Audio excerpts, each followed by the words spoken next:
A well-seasoned cast-iron skillet holds 100 years of savory flavor, but culinary manuals rarely mention its capacity to deflect a strike capable of melting through a dreadnought's hull. Martha Vance, known to the seedier denizens of Sector 4 simply as Marty, was about to discover this undocumented feature firsthand. Sector 4 was an orbital headache of a space station. It was a sprawling, neon-soaked frontier town, balanced precariously on the contested border between the United Earth Coalition and the Vral Empire. The air recyclers constantly hummed with the scent of cheap fusion fuel, synthetic ozone, and the sharp tang of desperation. For Marty, it was simply home. At 56, with silver-streaked hair secured in a severe bun and calloused hands that had lived through 3 separate planetary blockades. She ran a slice of retro Earth called the Grav Diner. She stood behind the scratched laminate counter, rhythmically wiping down a massive black iron skillet with an oiled rag. It was an antique, a family heirloom passed down through 4 generations of Vance women.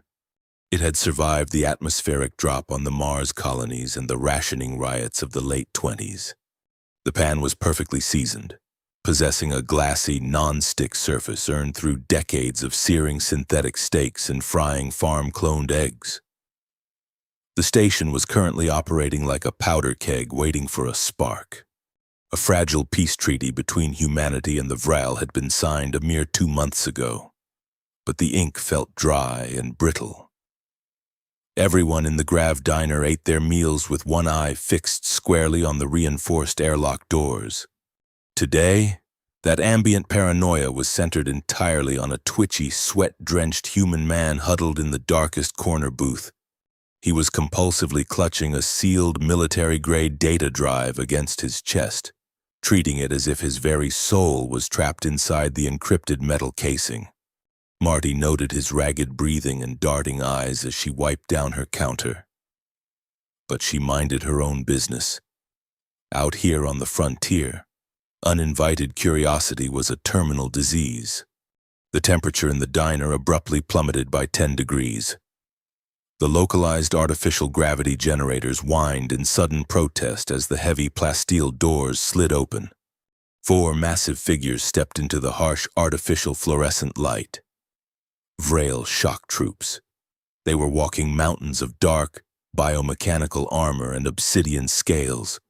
Leading them was a commander of terrifying proportions, radiating an aura of absolute authority. General Kalen stood 8 feet tall, his dense armor adorned with the crimson jagged sigils of the Vral High Command. His face was a stoic mask of rigid interlocking plates and piercing luminescent amber eyes. He did not walk so much as he advanced, every movement calculated, precise, and lethally graceful. The sheer atmospheric pressure of his presence suffocated the room. The diner fell completely silent. Forks hovered halfway to mouths. The dull hum of the ventilation system suddenly sounded deafening. Kalen's amber gaze swept the room, his ocular implants calculating trajectories, identifying life signs, and assessing threat levels in a fraction of a second.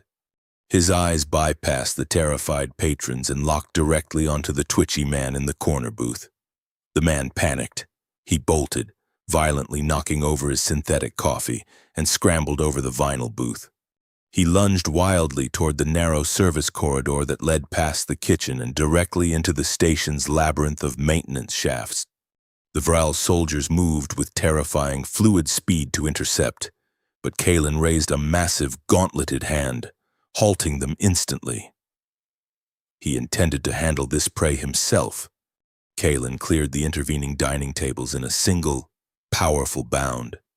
The fugitive, desperate and wild with terror, drew a standard-issue kinetic pistol and fired blindly over his shoulder. The heavy slug struck Kalen's chest plate and flattened instantly upon impact, dropping to the floor like a harmless pebble. Kalen did not even blink. He closed the distance with terrifying velocity just as the fugitive reached the narrow pass-through directly beside Marty's grill. Kalen reached to his armored hip. A metallic cylinder snapped into his palm via magnetic attraction. With a sharp, practiced flick of his wrist, a blade of raw, superheated plasma ignited. It was a horrifying weapon, a compressed core of captive starlight that distorted the ambient air around it with rippling waves of intense thermal energy. The diner's localized air purifiers instantly choked on the sharp, metallic smell of burning ozone. The Vral general raised the humming plasma blade high above his head, intending to bring it down in a localized execution strike that would efficiently cleave the fugitive from shoulder to hip. The terrified man tripped over his own boots, falling backward against the kitchen counter, effectively trapping himself between the searing blade and the stainless steel prep station. Marty did not have time to process the severe geopolitical ramifications of a high-ranking Vral general executing a human citizen on her commercial premises. She operated on pure, adrenaline-fueled instinct cultivated by years of surviving the worst the galaxy had to offer. This was her diner. Nobody bled on her freshly mopped floors. As Kalen brought the roaring, incandescent blade down, Marty stepped directly into the line of fire. She gripped the handle of her great-grandmother's skillet with both hands, planting her boots firmly on the grimy floor tiles.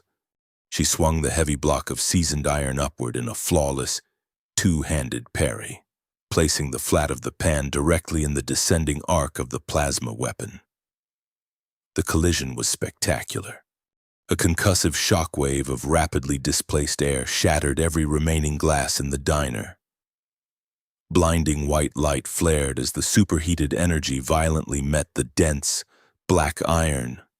Marty's boots slid backward 2 inches against the floor from the immense kinetic force. Her teeth gritted hard, her shoulder muscles screaming in sudden, agonizing protest.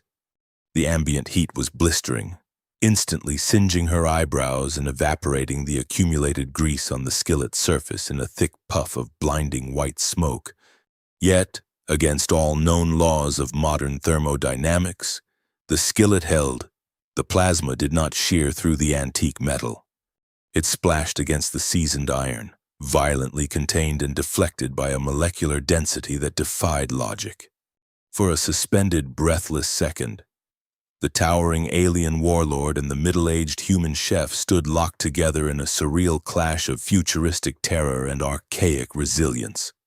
The blinding light cast sharp, jagged shadows across the walls of the diner, highlighting the sheer absurdity of the standoff. Kalen's amber eyes widened in an expression that transcended all species barriers. Utter, profound shock. His tactical readouts had classified the cooking implement as a threat level 0 until the exact millisecond of impact. He abruptly disengaged, snapping his wrist back to break the lock. The plasma blade deactivated instantly, vanishing back into the metallic hilt. He stared intently at the weapon in his hand, then looked down at the diminutive woman standing fiercely before him.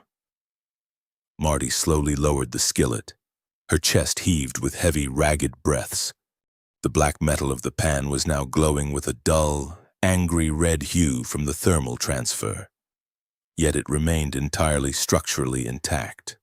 She glared up at the giant alien invader, her stance deliberately wide, her grip tight, fully prepared to swing the heavy iron at his head if he made another aggressive twitch. The Vral shock troops standing by the entrance simultaneously raised their heavy pulse rifles, ready to instantly vaporize the human who had dared strike their revered commander. Kalen raised his hand again, executing a sharp, authoritative gesture that demanded absolute stillness from his men. He stared intensely at Marty, his brilliant analytical mind rapidly attempting to process the impossible metallurgical anomaly she wielded, but more importantly, analyzing the fearless, unyielding fire burning in her human eyes. Slowly, deliberately, Kalen took a single step back. He reached up and manually deactivated his combat visor. The protective plating retracted with a mechanical hiss, exposing his full, unarmored face to the room, a gesture of immense vulnerability and ultimate respect in Vral martial culture. He placed his right fist firmly over his heart, executing the universal Vral salute reserved only for honoring a vastly superior warrior, and bowed deeply at the waist. The fugitive utilized the bizarre distraction to slip entirely through the maintenance grate, vanishing completely into the station's dark bowels along with his highly sought-after data drive. Kalen did not order a pursuit. His attention remained entirely fixed on the human chef. The remaining diner patrons stayed frozen in their seats, trapped in a collective paralysis, completely unable to comprehend the cultural and physical impossibilities that had just unfolded before their eyes. A human had struck a Vrail general. The human was miraculously still breathing, and the general was showing deep reverence. Marty exhaled a long, shaky breath, feeling the massive surge of adrenaline beginning to crash hard.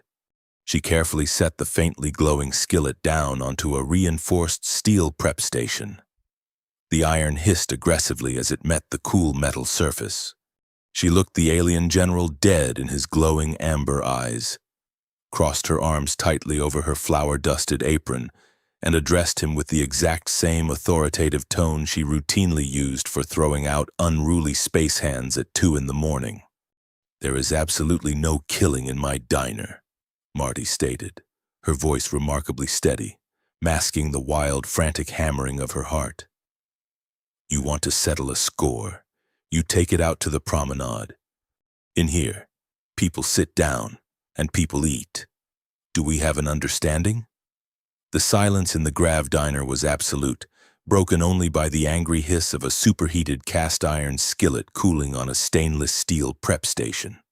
For a terrifying moment, the fate of the entire galaxy balanced on the edge of a spatula.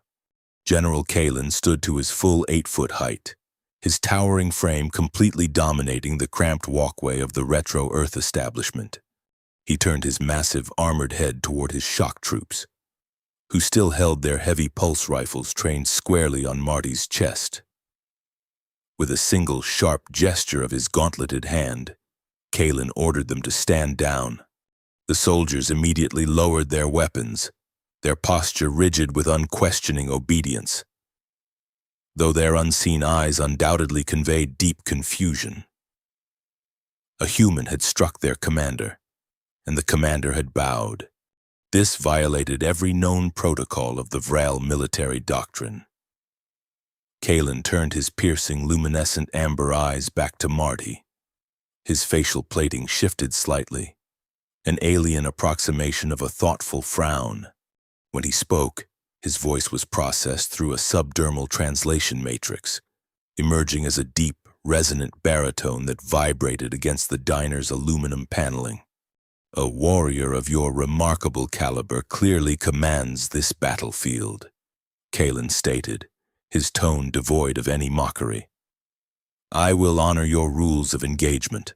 I yield to the victor of this skirmish. Furthermore, I require sustenance." Marty stared at him for a long, calculating second. The adrenaline was still surging violently through her veins, telling her to run. But her stubborn frontier pride anchored her boots to the floor. She wiped her flour-dusted hands on her apron, picked up a rag, and began vigorously wiping down the counter. "Take a seat," Marty commanded, pointing a stern finger toward the sturdiest-looking reinforced steel stool at the counter. "And try not to break the furniture. My supplier in Sector 7 charges double for Vrail weight replacements." Kalen moved with surprising grace for a being wearing half a ton of biomechanical armor. He lowered himself onto the stool, his massive pauldrons nearly brushing the low-hanging fluorescent light fixtures. His soldiers remained stationed by the shattered doorframe, standing perfectly still like obsidian statues, guarding the perimeter. Marty retreated into the kitchen. If this terrifying alien warlord wanted a meal, she was going to give him an authentic human culinary experience. She bypassed the synthetic protein blocks and went straight for the heavy simmering pot in the back. It was her signature Sector 4 firehouse chili, a violently spicy concoction born of smuggled Terran habaneros, braised artificial beef, and a proprietary blend of spices that could successfully strip paint off a bulk freighter. She ladled a generous portion into a heavy ceramic bowl, garnished it with sharp synthetic cheddar, and slid it aggressively across the counter toward the general. Kalen peered into the steaming bowl. His ocular implants rapidly analyzed the chemical composition of the dark red stew. He picked up a standard-issue titanium spoon, which looked absurdly tiny in his massive grip, and took a substantial bite. For 3 seconds, nothing happened. Then, Kalen's amber eyes widened to twice their normal size. His rigid facial plates flared outward in pure physiological shock. He gripped the edge of the laminate counter so hard the metal groaned in protest. "This substance is highly corrosive," Kalen rumbled. His voice strained as the capsaicin violently assaulted his unaccustomed Vrail taste receptors. "It attacks the biological pain centers with staggering, unmitigated ferocity." Marty crossed her arms, a rare, genuine smirk breaking through her stoic exterior. "It's called spice, General. We humans use it to remind ourselves we're still alive. You want a glass of water? Or are you going to surrender to a bowl of beans?" Kalen's eyes locked onto hers. He took another larger bite, swallowing it heavily. A deep, rumbling sound began in his chest, a sound Marty quickly identified as alien laughter. "It is a glorious battle within the mouth," he declared, genuine appreciation bleeding into his synthesized voice. "The endorphin cascade is highly efficient. I require another vessel of this thermal assault." As Kalen methodically conquered the second bowl of chili, the heavy atmosphere of hostility in the diner began to dissipate, replaced by a strange, tense camaraderie. The sheer absurdity of the situation allowed a rare moment of candor between two veterans of a brutal universe. Marty poured herself a cup of black synthetic coffee and leaned against the counter.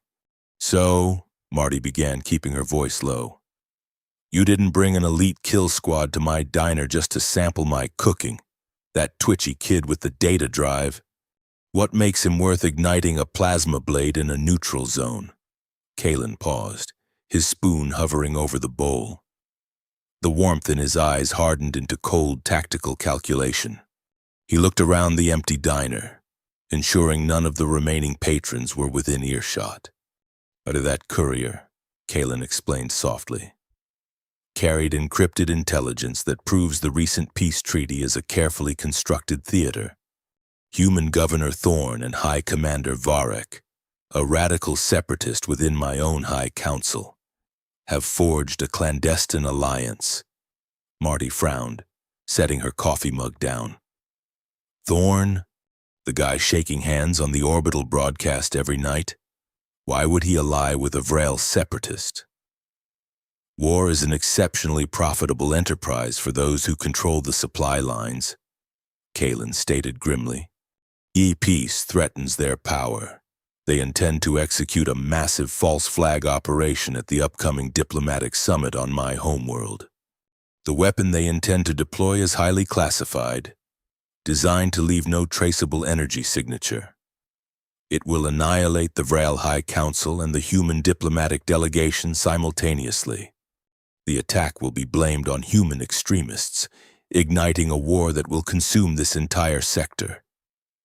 Kalen leaned closer, the scent of ozone and exotic metal radiating from his armor. "I came to intercept the proof. Now, the courier has vanished into the station's underbelly, and I am hunting shadows. Worse still, I fear the shadows are hunting me. The coordinates of my arrival were strictly classified, known only to my innermost circle." Marty absorbed the geopolitical nightmare rapidly unfolding in her kitchen. The implications were staggering. If Kalen was right, billions of lives were poised on a razor's edge, entirely dependent on a phantom data drive. The sheer scale of the corruption was breathtaking. Before Marty could formulate a response, the situation escalated from theoretical politics to violent reality. The diner's reinforced front windows violently burst inward in a localized storm of shattered plasteel and twisted metal. The concussive shockwave threw Marty backward against the prep station. Thick, gray smoke instantly flooded the dining area. Through the haze, 6 figures stormed through the breach. They did not wear the chaotic, mismatched gear of local station thugs. They moved with lethal, synchronized precision, clad in unmarked, high-end tactical armor.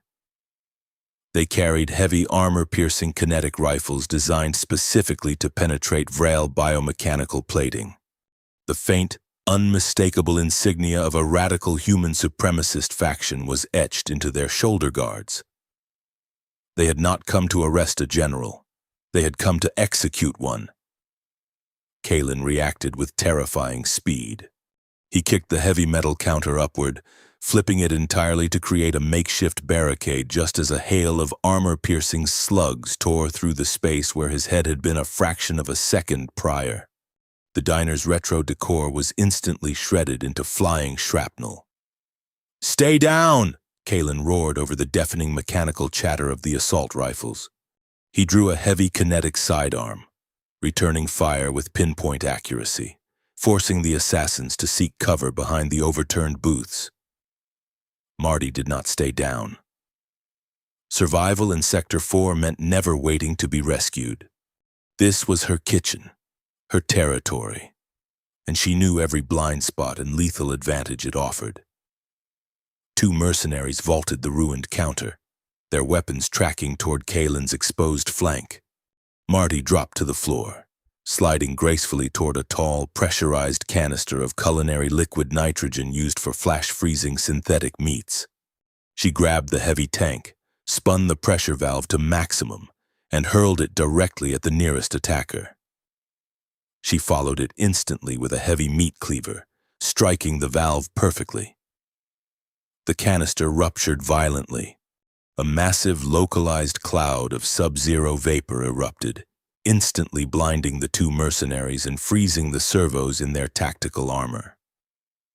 Kalen capitalized on the distraction instantly. He lunged through the freezing fog, a terrifying blur of dark metal.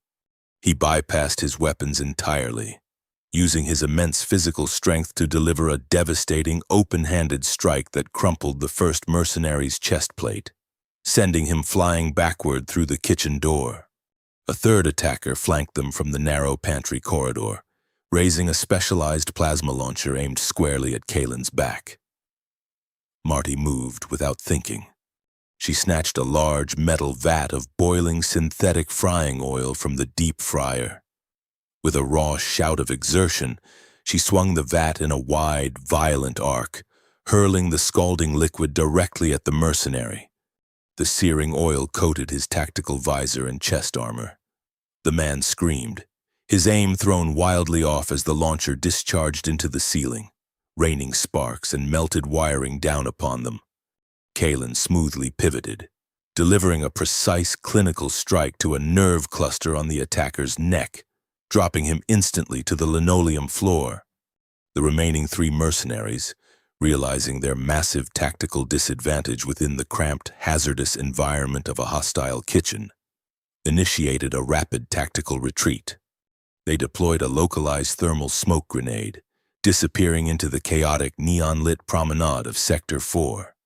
Silence heavily returned to the ruined diner, broken only by the angry sputtering of the damaged fryers and the sharp crackle of severed electrical conduits. Marty stood amidst the wreckage of her livelihood, her apron stained with grease and soot. She picked up her heavy cast-iron skillet from the floor, noting with dark satisfaction that it didn't even have a scratch on it. Kalen knelt beside one of the unconscious assassins. He gripped the man's wrist, forcefully peeling back a layer of tactical fabric to reveal a sleek, metallic device strapped to the forearm. The alien general's facial plates tightened in grim realization. He looked up at Marty, his amber eyes burning with a cold, terrifying clarity. "This is a specialized biometric tracker," Kalen stated softly. It is currently receiving a continuous encrypted broadcast detailing my exact biological frequency and spatial coordinates. Marty frowned, walking over to inspect the device. So, they tracked you here. That means your ship's communication array is compromised. No, Kalen corrected, his voice dropping to a dangerous whisper. This specific encryption cipher is not broadcast by my ship. It is generated solely by the internal medical monitors worn by the members of my elite honor guard. Kalen looked toward the shattered doorway, where his 4 trusted soldiers were slowly picking themselves up from the perimeter defense. The horrifying truth settled heavily upon the grease-stained floor of the diner. Someone standing right outside the door had sold the general to the assassins. Kalen could not return to his command, and Marty's diner was now ground zero for an interstellar war. The smoking ruins of a retro-Earth diner were a terrible place to realize the entire galaxy was about to catch fire. Martha Vance stood amid the shattered neon and spilled chili, understanding instantly that her peaceful life on Sector 4 was over. The heavy, suffocating weight of betrayal settled over the destroyed kitchen. General Kalen held the severed biometric tracker in his massive, gauntleted hand. His amber eyes locked onto the device. The flashing red diode confirmed the unthinkable. The encrypted signal broadcasting his exact coordinates was paired perfectly with the medical telemetry of the 4 elite Vral honor guards, standing directly outside the shattered plasteel doors. They were his most trusted soldiers, hand-picked from the elite academies of the homeworld. Yet they had sold his life to human supremacist mercenaries for a handful of credits and the promise of a glorious, bloody war. A profound moral lesson hung heavy in the acrid air of the diner. Trust was a fragile currency in the modern galaxy, easily counterfeited by those who profited from chaos, and blind loyalty to a uniform often masked the deepest treachery. Kalen had spent his life defending the Vral Empire, only to discover the rot had consumed its very foundation. Kalen crushed the metallic tracker into fine powder within his fist. He turned to Marty, his facial plating rigid with suppressed fury. He spoke softly, ensuring his voice did not carry beyond the wrecked kitchen prep station. My own men are compromised, Kalen stated, his baritone voice tight with cold realization. If I step through that doorway, they will not escort me to my flagship. They will detain me, execute me in the lower decks, and report that human extremists overwhelmed our position. Governor Thorne and High Commander Varric will have their martyr. The peace summit will become a slaughterhouse. Marty looked at the shattered remains of the life she had built. The vintage jukebox lay in pieces.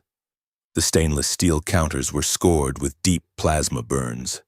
She had spent a decade outrunning the ghosts of the corporate resource wars, trying to carve out a quiet sanctuary of decent food and neutral ground. Now, the war had found her anyway. If she stayed, station security would arrive, find a dead human mercenary and a ruined diner, and hand her directly over to Thorne's corrupt local magistrates. She would be quietly eliminated in a holding cell before the station cycle ended. She reached down and picked up her ancient, indestructible cast-iron skillet. She wiped a smear of synthetic grease from its unblemished surface and slid it smoothly into a heavy canvas duffel bag hidden beneath the ruined floorboards, along with a high-capacity plasma torch, a medical kit, and a forged galactic transit pass. I have a strict policy against dying in a cage, Marty said, zipping the heavy canvas bag closed and slinging it over her shoulder. We need to get you to the Vral homeworld before that summit begins. We have to stop Thorne from detonating whatever phantom weapon he smuggled into the capital. Kalen looked at her, his luminescent eyes registering profound surprise and a deep, growing respect. You are a civilian, Martha Vance. You possess no obligation to intervene in a galactic military conspiracy. The probability of our survival is statistically negligible. Marty offered a grim, cynical smile. General, I just parried a sunbeam with a frying pan. I stopped caring about statistics 10 minutes ago. Now, help me move the deep fryer. Working in perfect wordless synchronization, the towering alien warlord and the gritty human chef shoved the massive industrial fryer aside. Beneath the grease-stained linoleum lay a heavy grated hatch. Marty punched a 6-digit code into a rusted keypad, and the grate hissed open, revealing a dark, vertical maintenance shaft dropping into the station's forgotten underbelly. Kaylin gestured for Marty to descend first. As she slipped into the darkness, the massive Vral general activated a localized thermal grenade from his tactical belt. He tossed it casually over the ruined counter into the main dining area, setting a 5-second silent fuse. He dropped seamlessly into the shaft, pulling the heavy metal grate shut just as a silent, intense wave of localized heat liquefied the diner's surveillance nodes and wiped all biological trace evidence from the room. His honor guard outside would find nothing but slag. They descended into a subterranean labyrinth of massive coolant pipes, exposed fiber optic bundles, and dripping synthetic condensation. The air down here was thick, smelling strongly of ozone and industrial decay. For a human, the passage was manageable, but for an 8-foot-tall Vral encased in heavy biomechanical armor, it was a claustrophobic nightmare. You watch your shoulder plating on the primary plasma conduits, Marty whispered, navigating the gloom with the practiced ease of a veteran smuggler. The station engineers wrote the excess heat down here. Touch the wrong pipe, and your armor will fuse directly to the bulkhead. Kaylin contorted his massive frame, moving with an eerie, silent grace that belied his immense size. Human engineering is a fascinating paradox of brilliant innovation and appalling structural hazard, he noted dryly, ducking beneath a sparking cluster of high-voltage cables. They moved quickly through the shadows, avoiding the automated security drones that blindly patrolled the main service junctions. A strange, unspoken dynamic was forging between them in the dark. Kaylin, a creature of strict military hierarchy and vast interstellar fleets, found himself entirely reliant on a cynical civilian chef navigating the rusted guts of a frontier outpost. Marty, fiercely independent and perpetually untrusting, found a bizarre sense of security in the imposing presence of the giant alien walking closely behind her. It was the genesis of a formidable partnership, rooted in shared survival and an undeniable mutual appreciation for sheer resilience. After an hour of tense, agonizing navigation, they reached a reinforced blast door marked with faded, stenciled lettering. Hangar 89, condemned. Marty bypassed the archaic mechanical lock with her plasma torch. The heavy doors groaned open, revealing a vast, unlit cavern. She reached out and flipped a massive physical breaker switch on the wall. Flickering overhead sodium lights snapped on, illuminating a ship that looked exactly like a rusted, discarded shipping container with engine nacelles crudely welded to its flanks. Its hull was a patchwork of mismatched gray and dull brown plating, scored by decades of micrometeorite impacts and atmospheric friction. Kaylin stared at the vessel. His tactical ocular implants rapidly scanned the ship, trying to determine its combat classification. He found nothing but structural anomalies. This vessel, Kaylin observed, choosing his words with extreme diplomatic care, appears to be structurally compromised on multiple catastrophic levels. She's called the Stray Dog, Marty replied, walking proudly up the lowered boarding ramp. And she is exactly what we need. The local station authorities classified her as a derelict scrap hauler 5 years ago. They wiped her registration from the active transit grids to the station's traffic control. This ship simply does not exist. Kaylin followed her aboard, forced to duck his head severely to clear the airlock. The interior was cramped, smelling of stale coffee and hydraulic fluid. Marty dropped into the pilot's chair, a worn leather seat salvaged from a luxury transport, and began rapidly flipping a complex sequence of overhead toggle switches. Deep within the bowels of the rusted ship, a sound began. It was not the familiar high-pitched whine of a standard ion drive. It was a deep, guttural, rhythmic thumping that vibrated directly through the floor plates and into Kaylin's dense bones. "I bought her from a syndicate runner who owed me a substantial favor," Marty explained, her hands flying gracefully across the analog navigation consoles. "The hull is junk, but the core is a military-grade, heavily modified dark matter manifold. It runs hot. It breaks the laws of standard quantum physics. And it outruns anything the human coalition or your Vral fleet currently has in the sky." Kaylin slid into the co-pilot station, his massive armored fingers hovering carefully over the auxiliary tactical sensors. As the ship's systems came fully online, a blaring proximity alarm suddenly shattered the quiet hum of the cockpit. Kaylin rapidly engaged the sensor arrays, projecting a holographic tactical map directly over the center console. 3 massive red icons materialized in the airspace directly outside the station's exterior hangar doors. "We have a severe tactical complication," Kaylin announced, his voice tight. 3 human-heavy cruisers have just dropped out of hyperspace and established a tight blockade formation around Sector 4. They are actively broadcasting Governor Thorne's executive command codes. They are initiating a full station lockdown. Marty gripped the flight yoke, her knuckles turning white. Thorne realized the assassination had failed and was moving to trap them before they could escape and expose the conspiracy. "Can we fight our way out?" Kaylin asked, preparing to route auxiliary power to the ship's defensive systems. "The stray dog doesn't have weapons," Marty replied, hitting the manual hangar release controls. "She only has speed, a prayer, and a captain who refuses to lose." The massive exterior hangar doors ground open, revealing the cold, star-strewn void of space.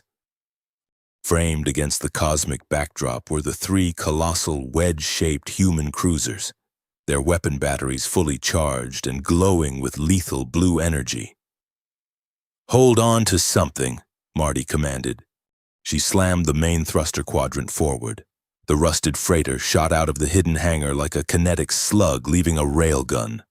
The sudden, violent acceleration pinned Kaylin deep into the co-pilot's chair, testing the very limits of his inertial dampening armor. The human cruisers instantly detected the unauthorized launch. Their communication lasers painted the stray dog, demanding immediate surrender.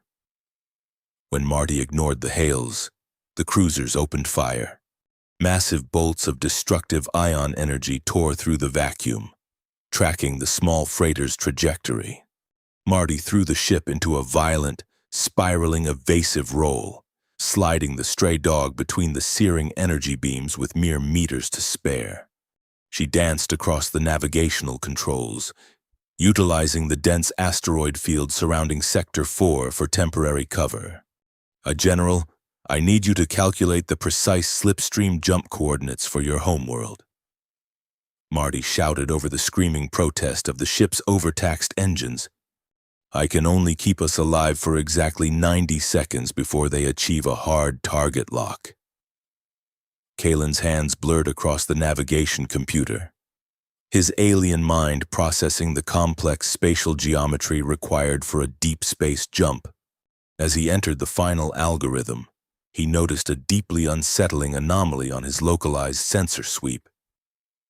The energy signature radiating from Thorne's blockade cruisers did not match standard human military output. It contained a bizarre, harmonic frequency that defied conventional physics. A dark resonance that mirrored highly classified, ancient theoretical data Kaylin had only ever seen in the restricted archives of the Vral High Council. Before he could voice this terrifying discovery, Marty yelled a final warning. "Jumping in 3, 2, 1. She slammed her fist down onto the primary dark matter engagement lever.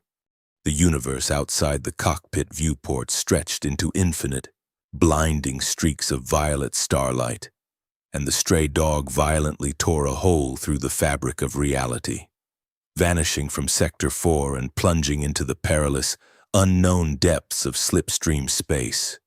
Kalen stared at the empty tactical screen, a profound sense of dread settling over him as he realized they possessed no concrete proof of the impending massacre. Only a missing data drive they desperately needed to find before the homeworld burned. A rusted, unauthorized scrap hauler dropping out of slipstream space directly into the heavily fortified atmosphere of the Vrail homeworld was the interstellar equivalent of kicking a sleeping leviathan. It was a profound miracle the automated planetary defense grid did not instantly turn the stray dog into drifting atomic ash. Marty gripped the flight yoke with white knuckles as the rusted freighter violently shuddered through the upper stratosphere. Below them lay Vrail Prime, a world of staggering, terrifying beauty. It was a planet where nature and highly advanced technology had been seamlessly fused over millennia. Colossal spires of living, iridescent crystal pierced the cloud cover, floating gracefully above churning oceans of liquid emerald. Vast geometric cities were carved directly into the obsidian mountain ranges, glowing with a pulsing, internal geothermal light. It was a civilization that commanded the cosmos, and Marty was flying a ship held together by duct tape and sheer stubbornness right into its heart. A dozen high-speed Vrail interceptors swarmed them instantly, sleek darts of silver and black that locked their plasma torpedoes onto the freighter's vital systems. Kalen leaned heavily over the communication console. He bypassed the standard military frequencies, inputting a deeply classified, archaic royal cipher known only to the founding bloodlines of the Vrail Empire. He transmitted the code directly to the planetary defense matrix. The automated warning klaxons aboard the interceptors abruptly ceased. The sleek fighter craft broke their attack formation, flanking the stray dog in a rigid ceremonial escort, guiding them down toward a secluded private landing spire far removed from the bustling capital center. The ship touched down on a polished obsidian landing pad with a heavy, metallic groan. Marty killed the overtaxed dark matter engines, exhaling a breath she felt she had been holding since Sector 4. "We are inside the perimeter," Kalen stated, unbuckling his crash webbing. "This is the ancestral estate of my lineage. It operates independently of the High Council's immediate surveillance, but our presence will not remain a secret for long. High Commander Varek has eyes in every shadow." Marty grabbed her heavy canvas duffel bag. She followed the towering general down the boarding ramp into the dense, humid air of the alien world. The gravity was slightly heavier than Earth standard, pulling at her weary muscles. A contingent of Vrail elite guards stood waiting at the base of the ramp. They wore ceremonial armor of gleaming white and gold, a stark contrast to Kalen's battle-scarred obsidian plating. The squad leader, a viciously scarred Vrail named Taurus, stepped forward. He offered a crisp salute to Kalen, but his luminescent eyes locked onto Marty with absolute, undisguised revulsion. "General Kalen," Taurus hissed, his synthesized voice dripping with aristocratic disdain. "You return from the frontier unannounced, completely lacking your honor guard, and you bring a human scavenger into the sacred spires. The High Council will demand a severe explanation for this profound insult." Marty did not flinch. She stepped forward, planting her boots firmly on the polished obsidian glass. She looked up at the towering, prejudiced squad leader and offered a cold, dangerous smile. "This human scavenger just hauled your general across the galaxy in a rust bucket while your own elite men were trying to sell his coordinates to human mercenaries," Marty stated, her voice slicing through the heavy air with razor-sharp authority. "So, unless you want to explain to the High Council why you let your greatest tactician get betrayed by his own troops, I suggest you step aside and point me toward a kitchen. I need a hot shower and a very large knife." Taurus bristled, his hand instinctively dropping to the hilt of his ceremonial blade. Kalen stepped smoothly between them, his presence alone dropping the ambient temperature. "She is Martha Vance, a warrior of unyielding spirit and my personal guest," Kalen commanded, his baritone voice echoing across the silent landing pad. "Her safety is bound to my own honor.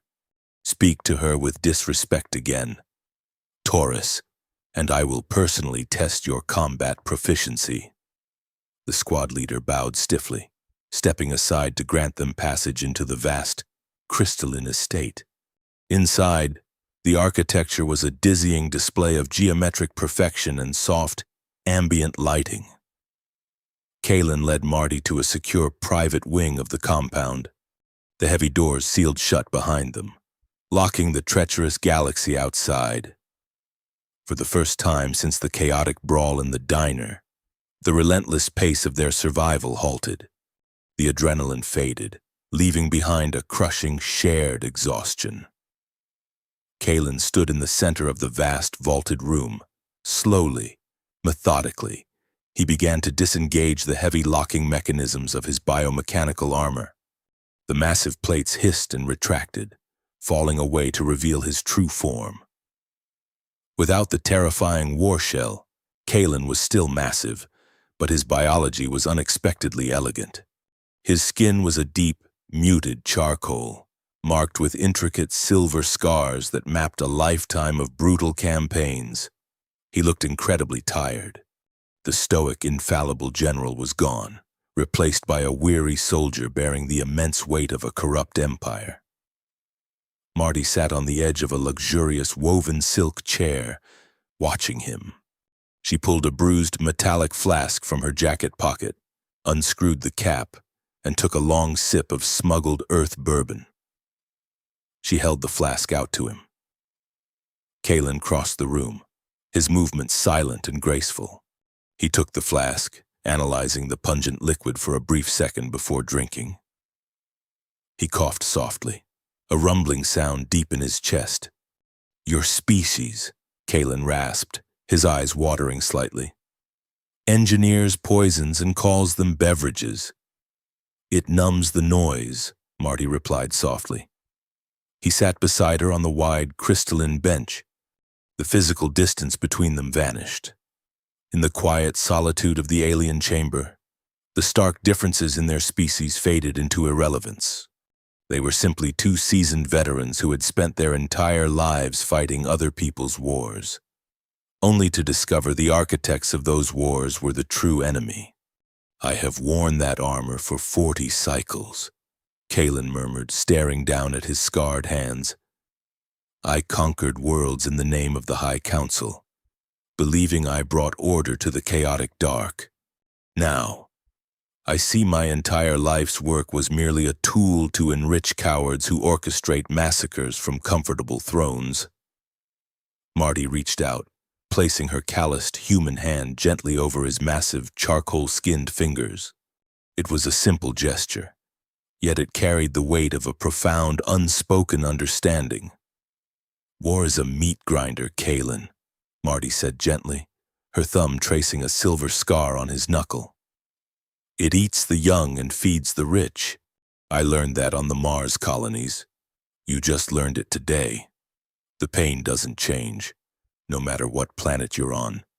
But we aren't dead yet. We still have a chance to break the machine." Kalen looked down at her, his luminescent amber eyes softening with a deep, mature affection. He turned his hand, gently intertwining his fingers with hers.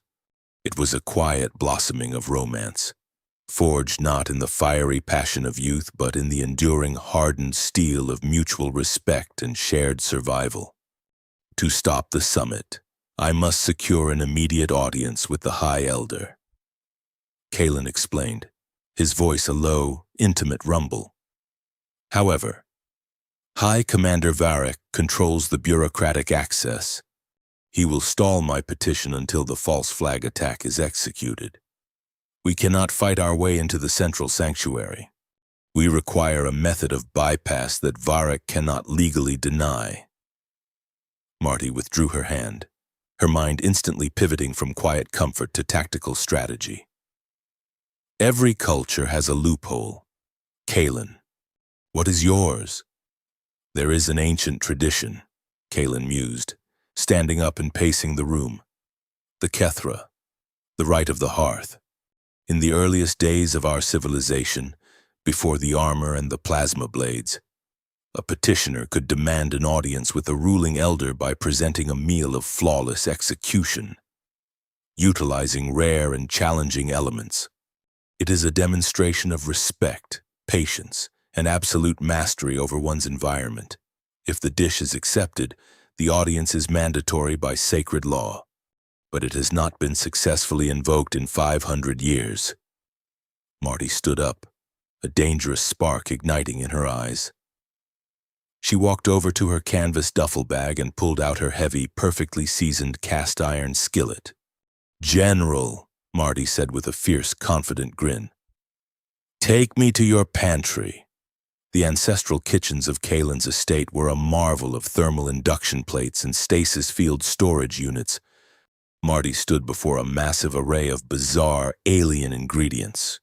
There were luminescent blue tubers that hummed with a low electrical charge, cuts of dense purple meat from apex predators of the emerald oceans, and crystalline spices that shattered like glass. Marty tied her stained apron tightly around her waist. She was a chef from the gritty underworld of Sector 4. She thrived on chaos and impossible deadlines. She selected the dense purple meat, realizing its molecular structure required intense, immediate heat to break down the tough fibers without losing the volatile flavor profiles. Standard Vrail cooking methods relied on slow, ambient thermal radiation. Marty was going to introduce them to the violent beauty of a human sear. She slammed the cast-iron skillet onto the highest output induction plate in the room. The thick iron absorbed the alien energy flawlessly, radiating a punishing, dry heat.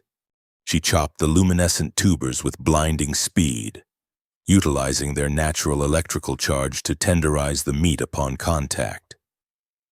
She crushed the crystalline spices using the heavy hilt of Kaelin's deactivated plasma blade. Kaelin watched in absolute mesmerization as the human woman orchestrated a symphony of culinary violence and precise chemistry. The air filled with an intoxicating, rich aroma that triggered primal, long-dormant instincts deep within his alien biology. It smelled of smoke, of survival, and of profound ancient comfort. Marty plated the dish on a slab of polished silver. The seared meat was perfectly crusted, resting atop a bed of glowing, electrified puree, dusted with shattered crystal spice that caught the light like microscopic diamonds. "The Kethra is prepared," Marty announced, wiping her brow. Before they could admire the handiwork, the estate's internal security alarms began to blare with a deafening, rhythmic pulse. The holographic tactical display in the kitchen flared red. Heavily armed Vral dropships were descending upon the compound, bearing the insignia of High Commander Varric. The diplomatic summit was scheduled to begin in less than 2 hours, and the assassins had finally tracked the missing general to his home. Kaelin locked eyes with Marty, the dark resonance he had detected from the human cruisers suddenly echoing in his mind, hinting at a terrifying technological horror waiting at the summit. A perfectly aged bottle of ceremonial wine can seal a lasting peace, but in the hands of a treacherous diplomat, it becomes a silent weapon of mass extinction. High Commander Varric's heavily armed dropships descended upon the ancestral estate, their searchlights carving harsh white paths through the humid alien night. But General Kaelin and Martha Vance were already gone. Kaelin utilized a subterranean geothermal transit tube, a forgotten, unmapped relic of his ancestors, to completely bypass the mounting military blockade. He carried the plated Kethra dish with absolute reverence, the glowing tuber puree and perfectly seared meat secured within a portable stasis field dome.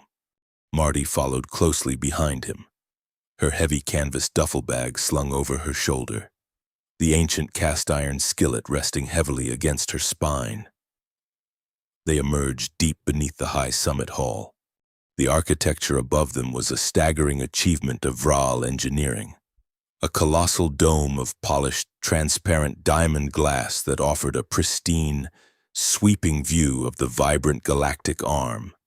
Inside, the air was thick with political tension and the cloying, forced scent of artificial diplomacy. Kalen, utilizing his highest-level biometric access codes, bypassed the primary subterranean security checkpoints before Varek's internal system purge could fully propagate across the network. He entered the grand preparation chambers directly adjacent to the main summit floor. Here, dozens of Vral culinary artisans were frantically orchestrating the monumental banquet intended to feed two warring species. Kalen strode past them, a towering figure of dark, battle-scarred biomechanical armor. He bypassed the terrified head chef and slammed his own plated dish onto the primary presentation dais. He struck his heavy gauntlet against the grand ceremonial gong. The resonant sound reverberated through the massive chamber, demanding the absolute attention of the High Council.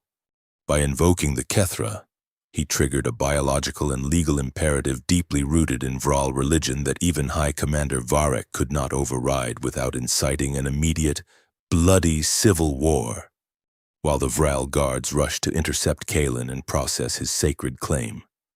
Marty slipped into a heavy, embroidered servant's robe she quickly pilfered from a supply closet. She pulled the deep silken hood low over her face, masking her human features. She grabbed a polished silver serving tray and seamlessly blended into the massive procession of Vral attendants flowing out onto the main summit floor. The grand hall was magnificent and terrifying.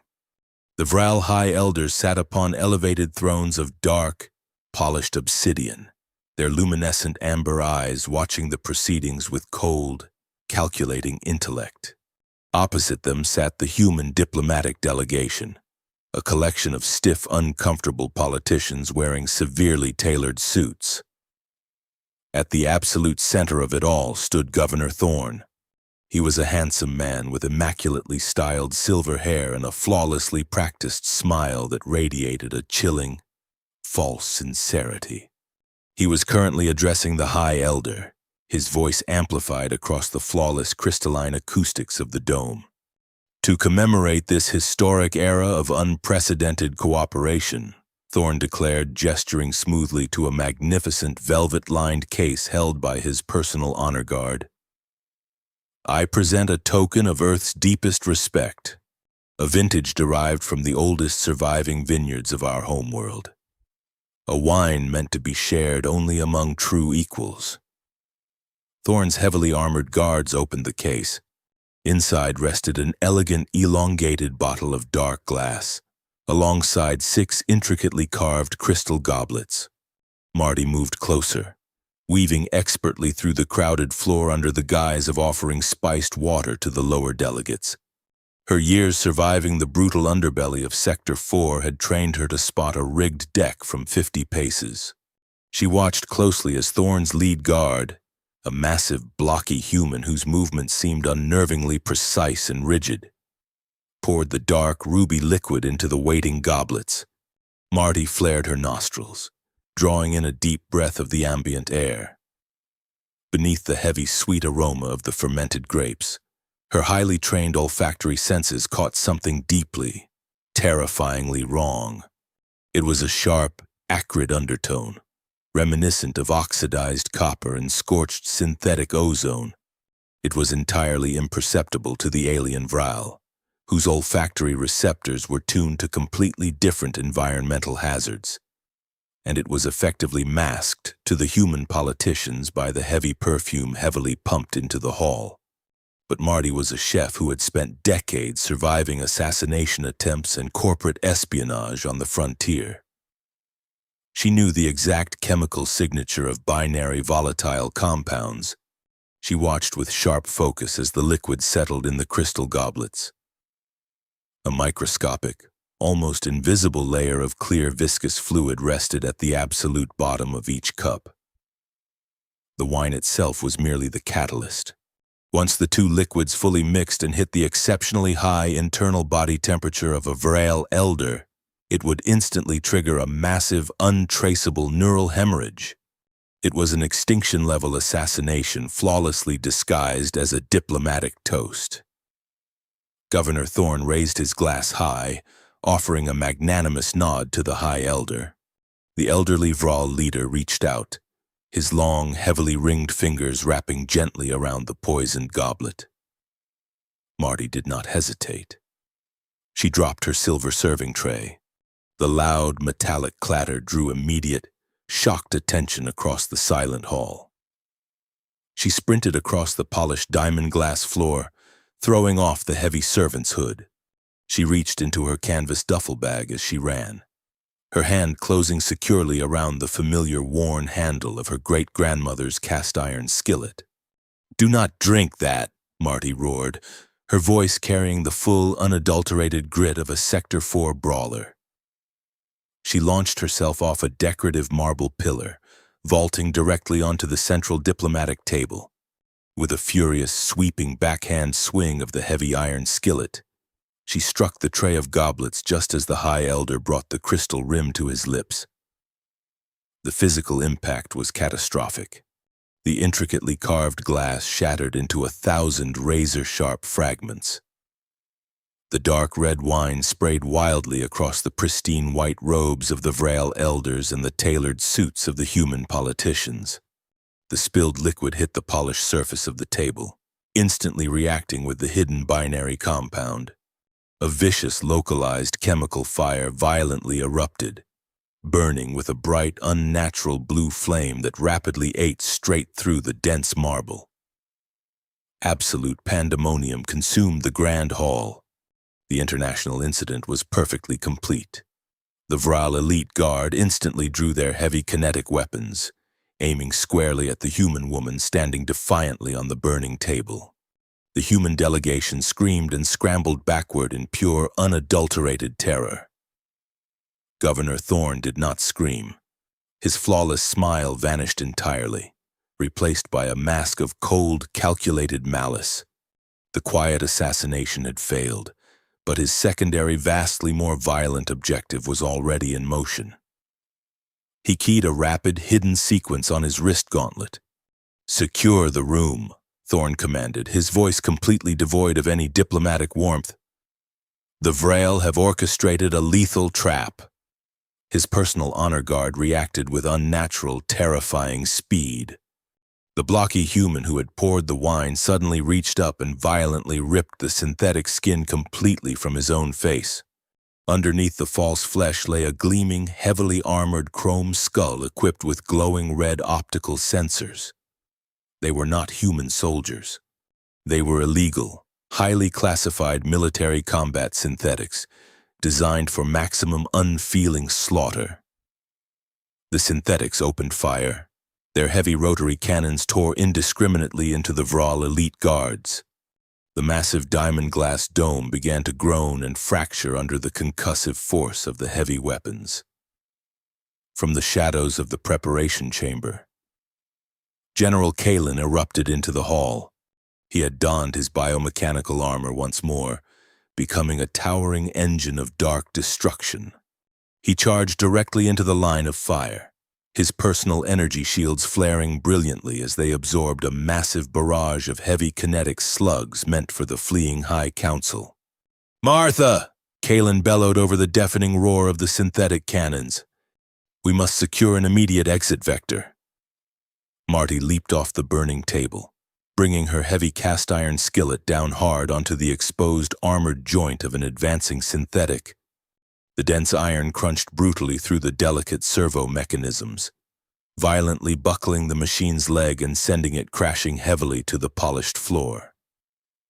Thorne triggered another command on his gauntlet. Heavy, blast-resistant steel shutters violently slammed down over every single exit in the grand hall, sealing the enormous room in a state of absolute lockdown. He was trapping the entire Vral leadership inside a reinforced slaughterhouse, ensuring absolutely no one survived to contradict his carefully constructed false narrative of an alien betrayal. Kalen ignited his plasma blade. The superheated core hummed to life, casting a lethal rippling light across the chaos. He waded directly into the synthetic guards, his immense physical strength and centuries of tactical combat experience turning him into a terrifying whirlwind of mechanical dismemberment. But for every synthetic he cut down, two more steadily advanced from Thorne's concealed transport shuttles. Marty ducked behind an overturned marble pillar, her breath coming in ragged, heavy gasps. She watched Thorne casually retreat toward a heavily armored private extraction elevator at the rear of the hall, his face perfectly calm amidst the horrific carnage. He was escaping to his flagship, leaving his mechanical dogs to finish the bloody work. The dark, terrifying resonance Kalen had detected from the blockade cruisers still haunted the general's highly analytical mind. A puzzle piece that strongly suggested Thorne's true destructive capability extended far beyond a few poisoned goblets and combat droids. What massive unseen terror was currently waiting in the cold void above the planet? "Kalen!" Marty shouted, pointing her heavy skillet toward the retreating governor. "He is locking us in to buy time for his fleet." Kalen cleanly cleaved a synthetic entirely in half, his glowing amber eyes locking onto the heavy extraction elevator doors sliding shut behind Thorne. They were trapped in a heavily reinforced kill box, surrounded by an overwhelming force of mechanical assassins. While the true architect of the impending galactic war casually rode an elevator to the stars, a reinforced plasteel floor is engineered to withstand the crushing gravitational forces of a planetary collapse. But it rarely accounts for a desperate alien warlord wielding a captive star. General Kalen plunged his superheated plasma blade directly into the polished obsidian deck of the locked-down summit hall. The heavy synthetics advanced with terrifying synchronized precision, their rotary cannons spinning up to a lethal, whining blur. Kalen dragged the roaring energy blade in a tight, flawless circle, instantly liquefying the ancient stone and severing the heavy structural supports beneath them. Just as a devastating hail of armor-piercing kinetic slugs tore through the empty space where their heads had been a fraction of a second prior. The massive stone plug gave way. Kalen seized the thick fabric of Marty's stolen servant robes, and they plummeted together into the sprawling subterranean ventilation shafts of the diplomatic spire. They landed heavily on a network of massive, hum-filled atmospheric scrubbers. Above them, the frantic mechanical chatter of the synthetics echoed down the shaft, quickly followed by the heavy thudding impacts of blast doors sealing the breach. Thorne had successfully trapped the entire Vrail High Council and his own human diplomatic delegation inside a reinforced kill box, leaving them entirely at the mercy of his illegal kill squads. Kalen moved rapidly to a rusted maintenance terminal bolted to the curved wall of the shaft. He ripped the metal casing off with his bare, armored hands and forcefully interfaced his wrist gauntlet with the exposed fiber-optic nerve center of the spire. His glowing amber eyes darted rapidly as he processed an overwhelming torrent of encrypted planetary telemetry. A profound, chilling horror washed over the general's stoic, battle-scarred face. The colossal human dreadnought stationed in the upper atmosphere, the UES Vanguard, was not merely enforcing a blockade. Its massive wedge-shaped hull was acting as a focal point for a devastating energy matrix. The dark resonance Kalen had detected earlier was a highly classified, theoretical tectonic fracture weapon. Thorne was not going to simply bombard the capital. He was currently charging a concentrated gravimetric pulse designed to strike the planet's most vulnerable fault line. A strike that would instantly crack the mantle and plunge the entire Vrail homeworld into an apocalyptic sea of molten magma. He is going to glass the planet, Kalen stated, his baritone voice hollowed by the sheer incomprehensible scale of the impending genocide. The weapon core reaches critical mass in exactly 20 Earth minutes. He intends to blame the planetary destruction on a Vrel experimental weapon misfire, creating the ultimate justification for a galaxy-wide extermination campaign. Marty hoisted her heavy canvas bag higher onto her shoulder, her jaw set with lethal determination. Then we have 19 minutes to rip the wiring out of his shiny new toy. Tell me you have a ride hidden somewhere down in this basement. Kalen nodded, his tactical mind rapidly shifting from despair to clinical execution. He led her deeper into the labyrinthine bowels of the spire, navigating a perilous maze of supercooled plasma conduits and high-voltage power grids. They arrived at a deeply classified Vril Black Ops hangar, a secret kept strictly off the official council registries. Resting in the center of the dark, cavernous room was a sleek, terrifyingly angular vessel. It was painted entirely in light-absorbing matte black, resembling a predatory ocean predator more than a traditional spacecraft. "This is a Whisper-class boarding torpedo," Kalen explained, bypassing the heavy biometric locks with a rapid sequence of commands. "It utilizes localized gravity inversion to achieve entirely silent, sensor-invisible atmospheric flight. It was designed to breach heavily shielded capital ships during the height of the border wars." They strapped themselves into the cramped utilitarian cockpit. There were no viewports, only a dense array of holographic tactical feeds. Kalen initiated the launch sequence. The Whisper did not roar to life. It merely shuddered once as the gravity inversion drive engaged. The hangar roof parted silently, and the stealth craft shot upward at a terrifying, bone-crushing velocity, instantly piercing the cloud cover and ascending directly into the cold, unforgiving void of the upper atmosphere. The UES Vanguard hung in orbit like a jagged steel mountain. It was a monument to human military paranoia, bristling with heavy railgun turrets and thick, overlapping layers of ablative armor plating. The massive weapon arrays along its ventral spine were already glowing with a sick, pulsating violet light as the tectonic fracture core greedily drew power from the dreadnought's main reactors. Kalen piloted the Whisper with surgical precision, sliding the stealth craft seamlessly through the dreadnought's overlapping radar sweeps and thermal detection nets. He aimed for a massive, heavily shielded thermal exhaust manifold situated near the primary engineering deck. With a jarring metallic crash, the Whisper violently rammed its reinforced nose directly into the Vanguard's outer hull. Heavy magnetic clamps instantly engaged, locking the small craft firmly against the colossal warship.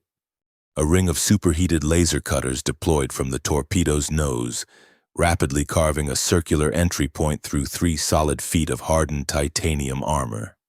The breached hull plate hissed inward, releasing a cloud of pressurized vapor. Marty and Kalen stepped out of the torpedo and directly into the cold, harshly lit maintenance corridors of the human flagship. The air here was starkly different from the Vrel homeworld. It smelled heavily of recycled oxygen, industrial machine oil, and the sharp tang of static electricity. The primary weapon relays are routed through the central engineering hub, 3 decks above our current position. Kalen whispered, pulling his kinetic sidearm from his tactical belt. "If we sever the power conduits there, the tectonic weapon will automatically trigger a forced thermal shutdown." They moved like ghosts through the labyrinthine corridors, utilizing the dense network of overhead ventilation ducts and cramped service trenches. The ship was heavily populated, swarming with technicians and heavily armed Marines rushing to their battle stations. As they dropped down into a narrow access junction leading directly toward the engineering bay, they encountered 2 young human soldiers guarding a heavy bulkhead. They were barely out of standard training, their faces pale and slick with nervous sweat. They tightly gripped their heavy pulse rifles, their eyes darting wildly at every creak of the ship's massive hull. "Command says the Vril are butchering the delegates down there," one of the young guards muttered, his voice shaking. "They say the aliens have a fleet dropping out of Slipstream any second. We're holding the line, man. For Earth." Kalen raised his kinetic sidearm, his combat targeting suite instantly locking onto the two human soldiers. It was the brutal, efficient calculus of war. Eliminate the obstacle. Secure the objective. Before Kalen could pull the trigger, Marty placed a firm hand over the barrel of his weapon, gently forcing it downward. She looked at the towering alien general, her eyes burning with a fierce, profound clarity. "Look at them, Kalen," Marty whispered fiercely. "They are terrified kids, and they aren't the monsters Thorn wants you to believe they are. They are just poor, scared recruits fed a steady diet of propaganda and lies." A profound moral realization settled over the cold, steel corridor.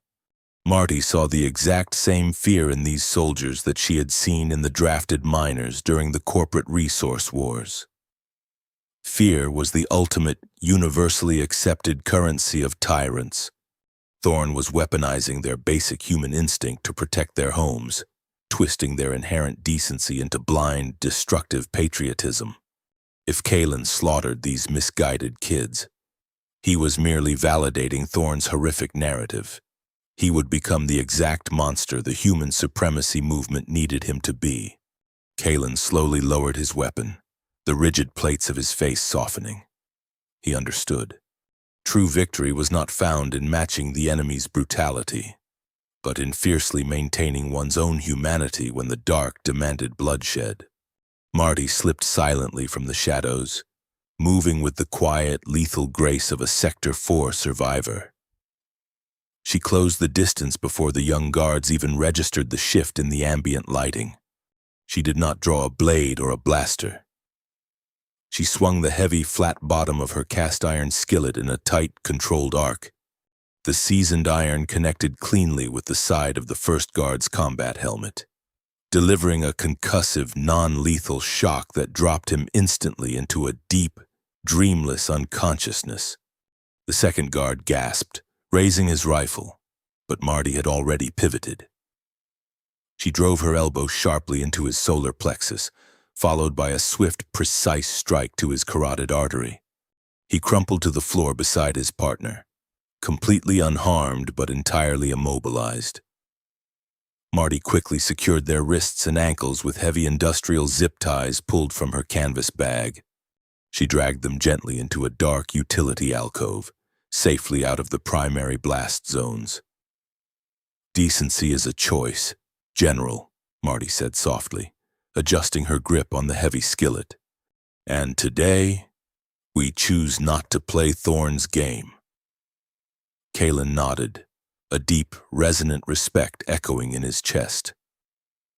They approached the heavy bulkhead sealing the primary engineering relay.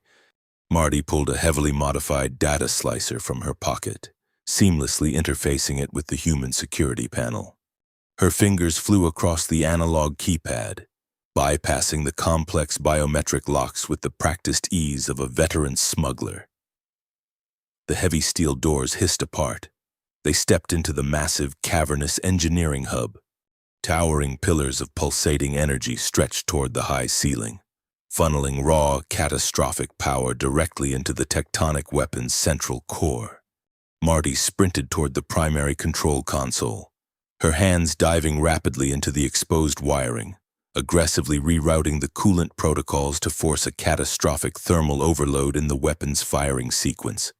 Kalen stood fiercely at the door, his plasma blade ignited, ready to hold the line against the inevitable security response. Suddenly, a deeply encrypted secondary failsafe tripped deep within the dreadnought's mainframe. The entire engineering deck was instantly bathed in the harsh, strobing glare of crimson emergency lights.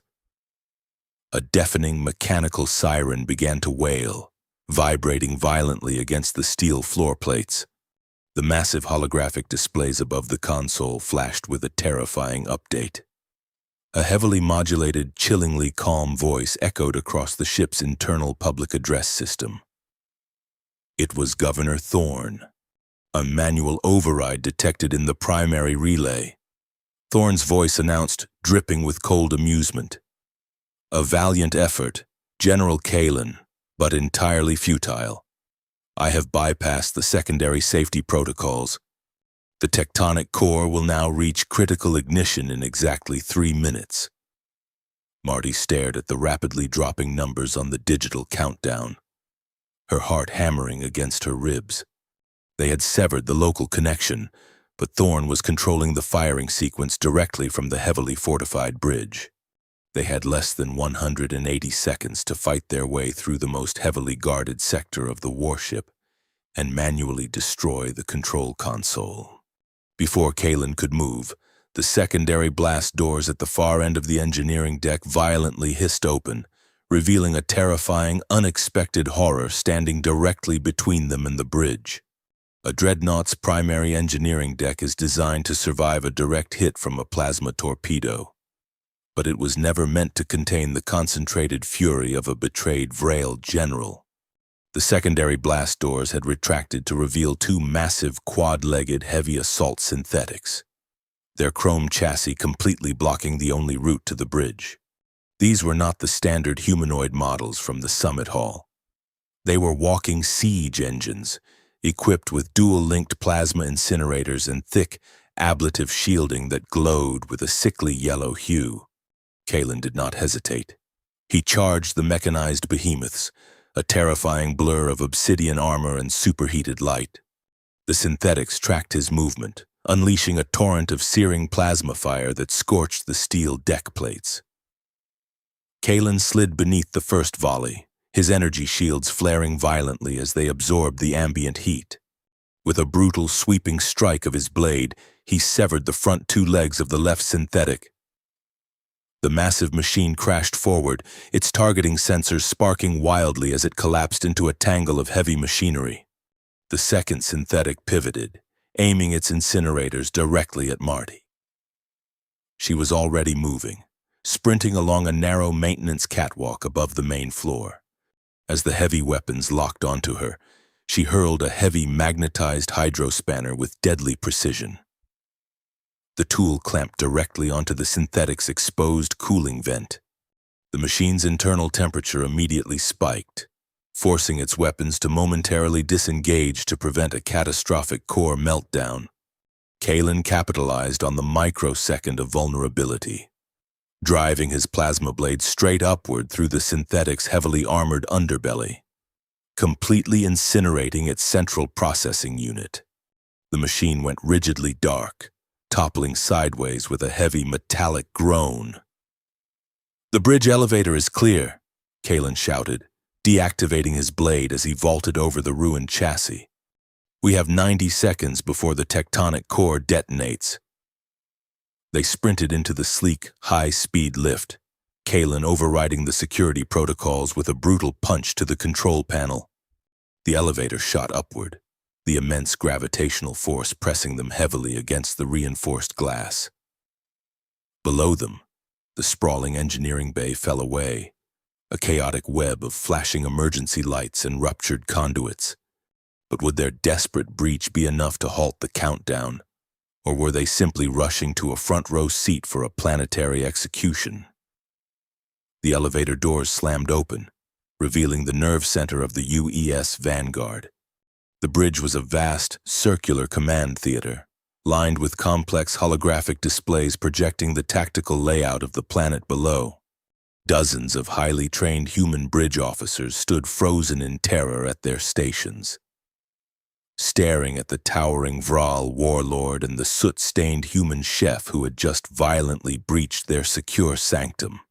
At the absolute center of the room, standing calmly upon the elevated command dais, was Governor Thorne. He was flanked by 4 heavily armored elite personal guards, their kinetic rifles raised and locked onto the intruders. "General Kalen," Thorne said smoothly, clapping his hands together in a slow, mocking rhythm. "I must commend your sheer, stubborn resilience. You have navigated a truly spectacular gauntlet of death. However, you are precisely 50 seconds too late." Thorne gestured toward the massive central chronometer floating above the command console. The glowing red numbers were steadily ticking down to 0. He had securely locked the firing sequence behind a biometric encryption key tied directly to his own vital signs. If he died, The weapon fired instantly. "You have built an empire on lies, Thorn," Kalen rumbled, his voice echoing across the silent bridge. "Your entire supremacy movement is nothing but a fragile construct of manufactured fear. Turn off the weapon. Face the justice of your own people." Thorn's polite facade finally shattered, revealing the absolute unhinged fanaticism beneath. "Justice? The Vrail are a disease, Kalen. A superior species naturally requires room to expand. This planet is merely the first surgical strike in a necessary galactic purification." Thorn reached into the inner pocket of his tailored suit jacket and withdrew a heavy, metallic cylinder. It hummed with a violent, unstable energy, projecting a rippling field of distorted air around his hand. It was a prototype zero-point energy gauntlet, a miniaturized, highly unstable version of the very weapon currently preparing to shatter the planet below. "My personal guards are merely a formality," Thorn sneered, slipping the gauntlet onto his right hand. "I prefer to handle historical moments myself." He raised the gauntlet, aiming the lethal emitter directly at Kalen's chest. The air crackled with raw, destructive potential. He fired. A localized beam of pure, concentrated kinetic force erupted from the gauntlet, moving with unimaginable velocity. It was a strike designed to completely bypass standard energy shields and instantly pulverize biomechanical armor into fine, gray ash. Kalen braced for an impact he knew he could not survive. But Martha Vance was a survivor from Sector 4, and she never went anywhere without her great-grandmother's cooking utensils. Marty stepped flawlessly into the path of the beam, planting her boots wide and raising her heavy cast-iron skillet in a rigid, two-handed defensive stance. The kinetic beam struck the dead center of the black metal pan. The resulting collision defied every known law of modern physics. The entire bridge shook violently. The heavy, polished plasteel floor beneath Marty's boots fractured into a massive spiderweb of deep cracks. The sheer kinetic force threatened to dislocate her shoulders. Yet she held the line, her teeth bared in a fierce, unyielding grimace. The skillet did not melt. It did not shatter. Instead, it began to aggressively absorb the raw energy, glowing with an intense, blinding white light. The secret of the Vance family heirloom was not merely generations of seasoned grease. During the early, desperate days of the Mars colony expansions, Marty's ancestors had salvaged their cookware from the only material capable of surviving the harsh atmospheric re-entries. Fragments of a localized dark matter meteorite. The skillet was forged from an ancient, energy-dampening alloy that actively fed on kinetic and thermal radiation. As the skillet absorbed the absolute maximum capacity of the zero-point beam, Marty roared with raw exertion and violently swung the pan forward, redirecting the absorbed kinetic force straight back at the source. The massive, returning shockwave hit Thorn with the force of a runaway freight train. The prototype gauntlet on his hand violently overloaded, exploding in a shower of sparks and shattered metal. Thorn was thrown entirely off the command dais, crashing heavily into the primary navigation console. He collapsed to the deck, his arm badly burned and his pristine suit smoking. His 4 elite guards instantly dropped their weapons, raising their hands in absolute surrender as Kalen stepped forward, his plasma blade ignited and humming dangerously inches from Thorn's throat. "The weapon," Kalen commanded, his voice a low, terrifying growl. "Disarm it."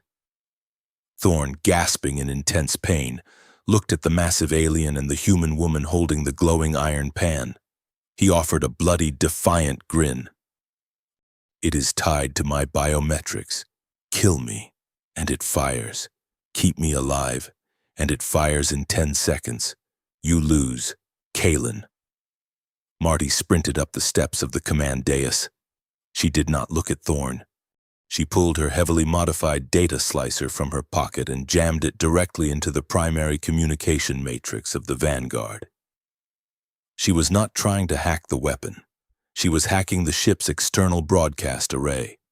"The General, grab him," Marty ordered, her fingers flying across the analog keyboard. Kalen hauled the broken governor to his feet, holding him securely in front of the primary holographic recording lens.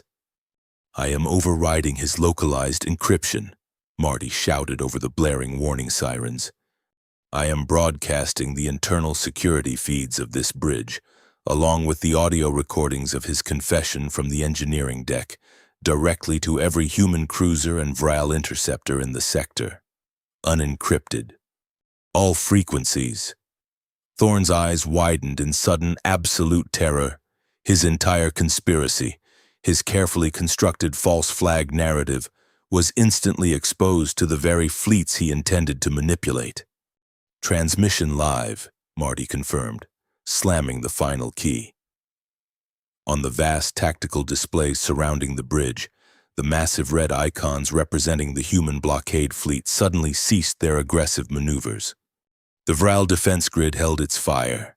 The truth echoed across the void, a damning broadcast of a human governor admitting to an orchestrated genocide. With exactly 3 seconds remaining on the countdown clock, the human commanding officer of the Vanguard's engineering deck, having received the broadcast and realized the horrifying extent of the treason, manually severed the primary power coupling to the tectonic core. The entire ship violently shuddered as the massive weapon forcefully powered down. The blinding violet light radiating from the dreadnought's ventral spine slowly faded into cold, dark silence. The countdown clock froze at 2 seconds. The Vril homeworld was safe. Marty slumped heavily against the command console, dropping the cooling cast-iron skillet onto the deck with a loud, metallic clatter. Her arms ached with a profound, bone-deep exhaustion. Kalen kept his firm grip on the defeated governor, looking out the massive observation window at the beautiful, unbroken jewel of his home planet. They had stopped the fire. But how would the two heavily armed fleets currently staring each other down in orbit react to the shocking revelation? A single spark of truth can extinguish a galaxy-consuming fire, provided it is broadcast on all frequencies. The standoff in orbit above Vril Prime lasted exactly 4 agonizing minutes. Once Marty's unencrypted data packet finished rendering on the primary command screens of the human blockade fleet, the illusion of human supremacy shattered completely. The human officers of the UES Vanguard, disgusted by Thorne's willingness to sacrifice his own troops to manufacture a profitable war, refused to fire a single shot. A squad of heavily armed Earth Marines breached the bridge, bypassing Kalen entirely to place their own rogue governor in heavy magnetic stasis restraints. Down below on the planet's surface, the High Council and the human diplomats emerged from the sealed summit hall, their elaborate garments stained with soot and ruined wine. High Commander Varek, realizing his human co-conspirator had fallen and his treason was entirely public, attempted to flee the capital spire in a stolen interceptor. He was swiftly tracked and intercepted by his own honor guard, the very soldiers who had previously followed his corrupt orders. Now fiercely loyal to the irrefutable truth broadcast from the stars, the treaty signed the following morning was no longer a fragile piece of political theater orchestrated by war profiteers. It was a binding, desperate pact forged in the horrifying realization of how close both species had come to total, unmitigated annihilation. The architects of the false war were imprisoned, their vast assets seized to rebuild the border colonies they had ruthlessly exploited. General Kalen stood before the Vril High Elders one final time. He did not wear his fearsome obsidian plating or his crimson sigils of rank. He wore the simple, unadorned woven robes of a common Vril citizen. The High Elder offered him the highest military honors available, complete command of the combined armada, but Kalen politely, firmly declined. He formally surrendered his military commission. He told the council that a warrior's true purpose was to eventually render himself obsolete. He had spent his entire life mastering the brutal art of destruction, navigating a universe of blood and cold tactical logic. He was finally ready to learn how to build something that would last. 6 months later, Sector 4 smelled faintly of synthesized ozone and heavily of braised synthetic beef. Martha Vance stood behind a brand new, polished laminate counter, rhythmically wiping down a thoroughly cleaned, completely indestructible black iron skillet. The Grav Diner had been completely rebuilt, funded by a massive, highly classified civilian grant directly from the Vral High Council. It was larger now, featuring reinforced steel booths capable of comfortably seating an 8-foot-tall Vral alongside lowered standard tables for human patrons. The shattered plasteel windows had been replaced with reinforced diamond glass, offering a sweeping view of the bustling orbital promenade. The neon sign outside buzzed with a welcoming, warm, amber light. The diner was no longer just a contested neutral zone. It was a flourishing, vibrant sanctuary. Vral merchants shared heavily spiced water with human freighter captains, eagerly trading long tales of the frontier instead of kinetic slugs. The ambient paranoia that had once choked the station was gone, replaced by the loud, chaotic, beautiful noise of two species figuring out how to exist together over plates of hot food. The heavy front doors slid open. The localized artificial gravity generators whined softly to compensate for a massive shift in mass. Kalen stepped into the warm fluorescent light. He wore a heavily modified, custom-tailored human canvas jacket that stretched tightly across his massive shoulders, paired with dark, utilitarian cargo trousers. He approached the counter, his luminescent amber eyes locking onto Marty with a deep warmth that completely outshone the bright neon signs outside. He offered a slight, respectful bow. He was no longer a general yielding to a victor, but a partner greeting his absolute equal. Kalen walked confidently around the counter and directly into the kitchen, a space now meticulously redesigned with elevated prep stations to accommodate his immense frame. He picked up a standard titanium spatula, his scarred fingers wrapping carefully around the small handle. Marty crossed her arms over her pristine white apron, a genuine bright smile breaking across her hardened face. She leaned against the doorway, watching the former warlord attempt to navigate a breakfast rush. "You stopped a tectonic fracture beam." "Kalen," Marty teased gently, "I firmly believe you can manage a simple pancake." Kalen stared intensely at the bubbling batter on the flat-top grill. "The structural integrity of this batter is highly suspect. Martha, the thermal distribution is entirely uneven. I calculate a 70% probability of structural collapse upon rotation. Stop calculating and just flip the damn thing." Marty laughed. Kalen applied entirely too much kinetic force. He launched the pancake violently upward. It cleared the grill, sailed over the ventilation hood, and stuck perfectly to the acoustic ceiling tiles. Kalen stared up at the ceiling, his rigid facial plates shifting into an alien expression of profound, humorous defeat. Marty laughed, a rich, full sound that echoed warmly over the gentle hum of the station. She stepped close to him, resting her calloused hand gently against his massive arm. She took the spatula from his grip, her eyes shining with quiet, enduring affection. "Conquering a galaxy is just simple math, big guy," Marty said softly, looking up into his glowing eyes. "But a perfect short stack requires actual finesse. You'll get it. We have plenty of time to practice." Kalen leaned down, resting his forehead gently against hers in a universal, unmistakable gesture of deep love. They had survived assassins, planetary destruction, and the worst instincts of their respective species, only to find their greatest victory in the quiet rhythm of a shared life. The ancient cast-iron skillet rested on a dedicated display shelf behind the front counter, entirely retired from active combat. It had successfully parried a superheated plasma blade, flawlessly deflected a localized zero-point energy beam, and ultimately forged a lasting, unbreakable peace between two warring civilizations. It had earned a quiet retirement, sitting proudly beside a fresh, simmering pot of dangerous, violently spicy earth chili. Thank you so much for watching this story unfold. If you enjoyed this journey to Sector 4 and beyond, please hit that like button and subscribe to the channel for more epic sci-fi adventures. Share this video with a fellow traveler who appreciates a good story. And leave a comment below with the word Skillet so I know you made it to the very end. Your engagement truly helps this channel grow, so please hit that hype button to help this video reach more viewers just like you. Until next time, keep your pan seasoned and your eyes on the stars.